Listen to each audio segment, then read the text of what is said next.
Friends, welcome to my YouTube channel simple science quick teaching. আজকে আমরা এই ভিডিওতে রায়মার্টিন প্রশ্নবিচিত্রা ক্লাস 10 ভলিউম 2 যে ভৌতবিজ্ঞান সাবজেক্টের মডেল কোশ্চেন পেপার 3 তার প্রশ্নপত্রের উত্তর সহ সমাধানগুলি দেখে নেব। তোমরা প্রথমে দেখতে পাচ্ছ যে গ্রুপ এতে 15টি এমসিকিউ রয়েছে। সেই প্রথম এমসিকিউটি হলো বায়ুমণ্ডলের উষ্ণতম স্তরটি হলো থার্মোস্ফিয়ার। 1.2 বয়লের সূত্র যে পিভিপি লেখচিত্র কোনটি, এটা হবে বি পিভিপি। 3 দাগের যে প্রশ্নটি রয়েছে প্রমাণ চাপ ও উষ্ণতা 112 মিলিলিটার, অক্সিজেনের ভর কত, এটা হবে 0.16 গ্রাম। একটি পারদ থার্মোমিটারকে হঠাৎ গরম জলে ডোবালে পারদ সূত্র প্রথমে একটু নামবে তারপরে উঠবে। প্রিজমের মধ্যে দিয়ে সাদা আলোর প্রতিসরণের ক্ষেত্রে যে বর্ণের বিচ্যুতি সর্বনিম্ন সেটি হলো লাল। এরপরে নেক্সট যে প্রশ্নটি রয়েছে সেটি দেখে নাও। হাইপারমেট্রোপিয়ার ক্ষেত্রে চোখের লেন্স প্রতিবিম্ব গঠন করে রেটিনার পিছনে। 3 ওহম ও 6 ওহম রোদ দুটিকে সমান্তরাল সমবায় যুক্ত করলে রোদ তুল্যাঙ্ক রোধ কত হবে, 2 ওহম। লেন্সের সূত্র থেকে জানতে পারা যায় আবিষ্ট প্রবাহের অভিমুখ। মাঝারি ভরের নিউক্লিয়াসের নিউক্লিয়ান প্রতি বন্ধন শক্তি এটা হচ্ছে বেশি হয়, এটা হলো বেশি হয়। এরপরে যেটি রয়েছে সেটি দেখে নাও যে সর্বোচ্চ আয়নায়ন বিভব সম্পন্ন নিষ্ক্রিয় যে মৌল এটি হলো হিলিয়াম। এরপরে প্রদত্ত কোন যৌগটি আয়নীয় নয়, এটি হলো H2O। তোর বিষয় হলো এক প্রকার জারণ বিজারণ বিক্রিয়া।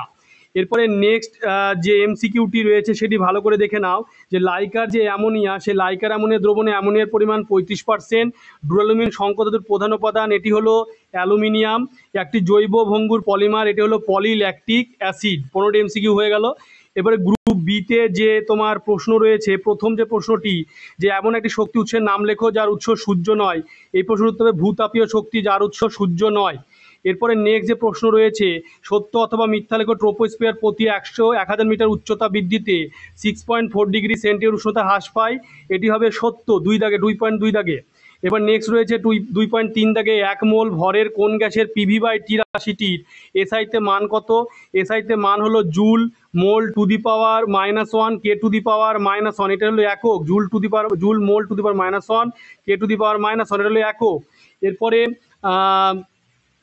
তোমার যেটি রয়েছে চার্লসের সূত্রে লেখচিত্রে উষ্ণতা অক্ষ কোণ ছেদ করে, উষ্ণতা অক্ষ ছেদ করে -273 ডিগ্রি সেলসিয়াস যে বিন্দুতে ছেদ করে। এরপরে নেক্সট যে 2.4 দাগে যে প্রশ্নটি রয়েছে গ্যাসের কোন দুটি ধর্মের সাহায্যে গ্যাস অণুগুলির গতিশীলতা প্রমাণ করা যায়, এটি হবে ব্যাপন ধর্ম। গ্যাসের চাপের সাহায্যে গ্যাস অণুগুলির গতিশীলতা প্রমাণ করা যায়।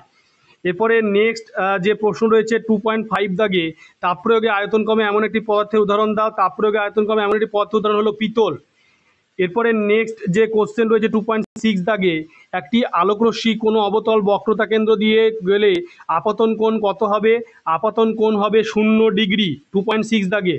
এরপরে নেক্সট যে প্রশ্নটি রয়েছে সেটি হলো যে 2.7 দাগে সুস্থ স্বাভাবিক চোখের দূরবিন্দু দূরত্ব কত। 2.7 দাগে সুস্থ স্বাভাবিক চোখের দূরবিন্দু দূরত্ব হচ্ছে অসীম। এরপরে 2.7 দাগের পরে 2.8 দাগ অথবাতে রামধনু যখন গঠিত হয় তখন সূর্য কোন দিকে অবস্থান করে। রামধনু যখন গঠিত হয় তখন ধরো সূর্য বিপরীত দিকে রামধনু গঠিত হয় বলে সকালে পশ্চিম আকাশে এবং বিকালে পূর্ব আকাশে রামধনু দেখা যায়।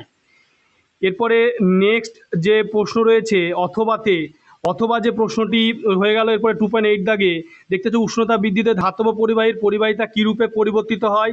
উষ্ণতা বৃদ্ধিতে ধাতব পরিবাহীর পরিবাহিতা হ্রাস পায়। এরপরে 2.9 দাগে যে প্রশ্নটি রয়েছে সেটি হলো যে ফিউজ তারের উপাদান কি কি। ফিউজ তারের যে উপাদান সেটি হলো টিন ও সীসা। এরপরে 2.9-এ অথবাতে যেটি রয়েছে সেটি দেখে নাও। ফ্লেমিংয়ের বামস্থ নিয়মে চৌম্বক ক্ষেত্র তড়িৎ ক্ষেত্রের মধ্যবর্তী কোণ কত হবে। ফ্লেমিংয়ের বামস্থ নিয়মে তড়িৎ ক্ষেত্র এবং চৌম্বক ক্ষেত্রের যে মধ্যবর্তী কোণ সেটি হবে 90 ডিগ্রি। অথবাতে রয়েছে দেখবে 2.9 দাগে। এরপরে 2.10 দাগ, সেটা 2.10 দাগে রয়েছে শূন্যস্থান পূরণ। দেখতে পাচ্ছ শূন্যস্থান পূরণটি হবে এরকম। তোমরা দেখে নাও এই যে শূন্যস্থান পূরণ দেখতে পাচ্ছ ইউ 235 92, তারপরে যে N 10 ইউ 236 92, BA 141 56, KR 92 36 দেখতে পাচ্ছ।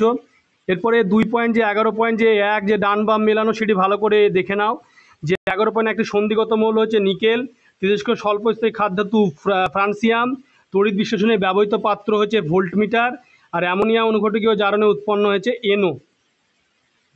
এরপরে যে নেক্সট যে প্রশ্ন রয়েছে যে নিয়নের সম ইলেকট্রনীয় ক্যাটায়ন ও অ্যানায়নের সংকট লিখো। 2.12 দাগে নিয়নের ইলেকট্রনীয় ক্যাটায়ন হচ্ছে Na+ এবং অ্যানায়ন হচ্ছে F-। এরপরে 2.13 দাগে রয়েছে তড়িৎ সময় কোন শক্তি রাসায়নিক বিক্রিয়া ঘটায়, তড়িৎ সময় তড়িৎ শক্তি রাসায়নিক বিক্রিয়া ঘটায়। এরপরে রয়েছে অথবাতে রয়েছে দেখো শূন্যস্থান পূরণ, ক্যাথোডে H+ আয়নের অধিক মুক্তির প্রবণতা Na+ অপেক্ষা কি, এটি হবে কম। এরপরে 2.14 দাগে সত্য অথবা মিথ্যা লেখো, অ্যামোনিয়ার জলীয় দ্রবণ খাদ্যধর্মী কিন্তু H2S জলীয় দ্রবণ অ্যাসিডধর্মী, এটি হবে 2.14 দাগে, এটি হবে সত্য। এরপরে দেখো রয়েছে 2.15 দাগ ইনভারের উপাদানের শতকরা সংযুক্তি কি, ইনভারের উপাদানের শতকরা সংযুক্তি 64% লোহা 36% নিকেল থাকে। এরপরে 2.16 দাগে রয়েছে শূন্যস্থান পূরণ, উচ্চ উষ্ণতায় জিঙ্ক অক্সাইডের বিজারণে জিঙ্ক উৎপন্ন হয়, এটি হবে কার্বন বিজারণে জিঙ্ক উৎপন্ন হয়। এরপরে 2.17 দাগে যেটি রয়েছে দেখতে পাচ্ছ এর ইউপ্যাক নাম কি হবে, এই যে এটা রয়েছে অথবা একটি রয়েছে সত্য, ম্যাগনেসিয়াম একটি আকরিক হলো ম্যাগনেটাইট, এটি হবে 2.16 দাগে অথবা হবে মিথ্যা। আর 2.17 দাগে যে ইউপ্যাক নামকরণ রয়েছে তোমাদের যাদের বই রয়েছে দেখতে পাবে, তো দেখে নাও 2 হাইড্রক্সি মিথান 3 ওয়াল 1 ওইক অ্যাসিড, 2.17 দাগে ইউপ্যাক নামকরণ। এবং 2.18 দাগে যেটি রয়েছে CH2CH ট্রিপল বন্ড নাকি আছে CH2, এটার যে ইউপ্যাক নামকরণ এটি হবে প্রোপিন, এটি হবে প্রোপিন।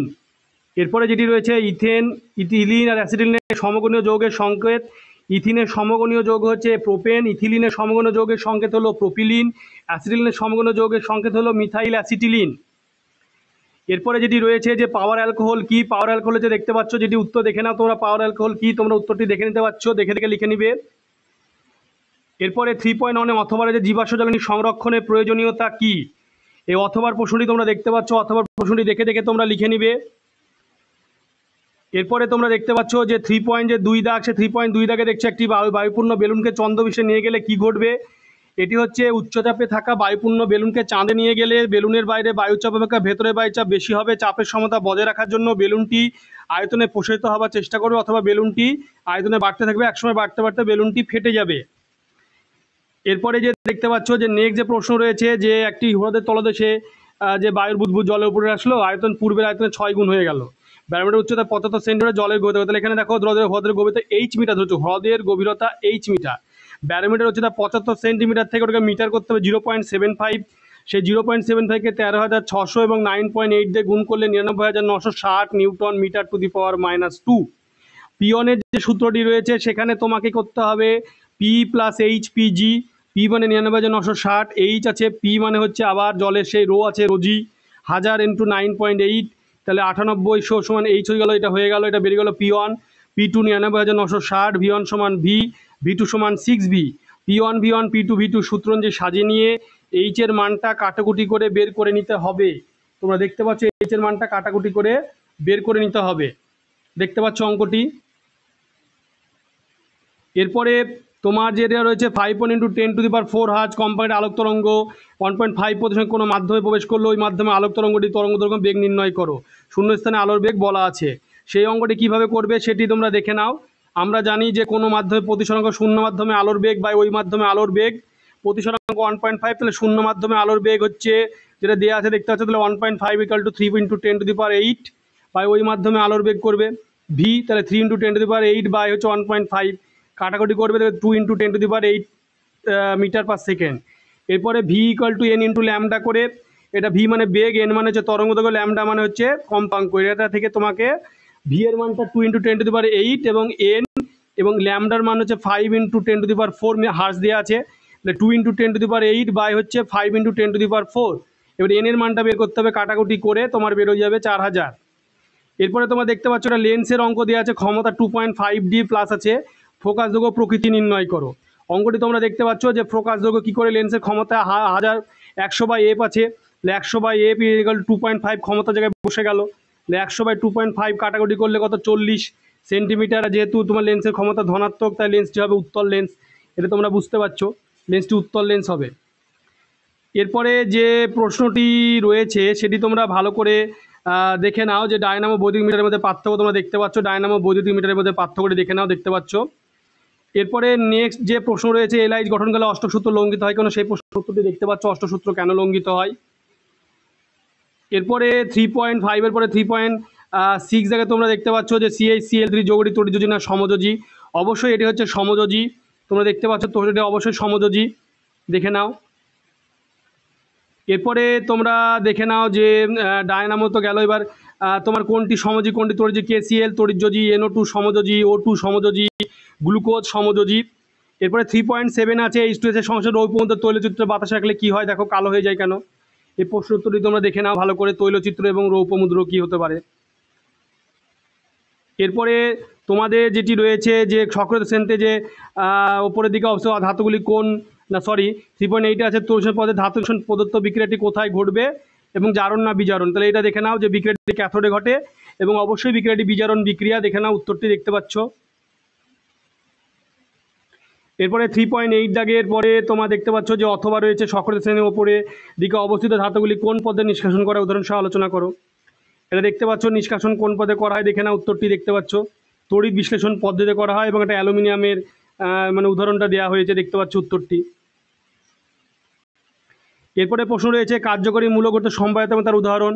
এটা দেখে নাও কার্যকরী মূলগত সমবায়তা এবং উদাহরণ দেওয়া রয়েছে। এরপরে তোমরা দেখতে পাচ্ছ ব্রোমিনটা কিভাবে তোমার পরিবর্তিত করবে, এটা রয়েছে CH3 এ ব্রোমিন যেটা ঢুকছে, দেখে নাও উত্তরটি দেখতে পাচ্ছ।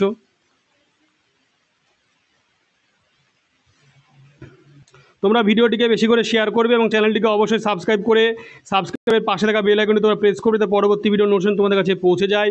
এবং এই প্রশ্ন উত্তরগুলি কোনো জায়গায় কোনো রকম তোমাদের বুঝতে অসুবিধা হলে তোমরা আমাকে কমেন্ট করেও জানাতে পারো।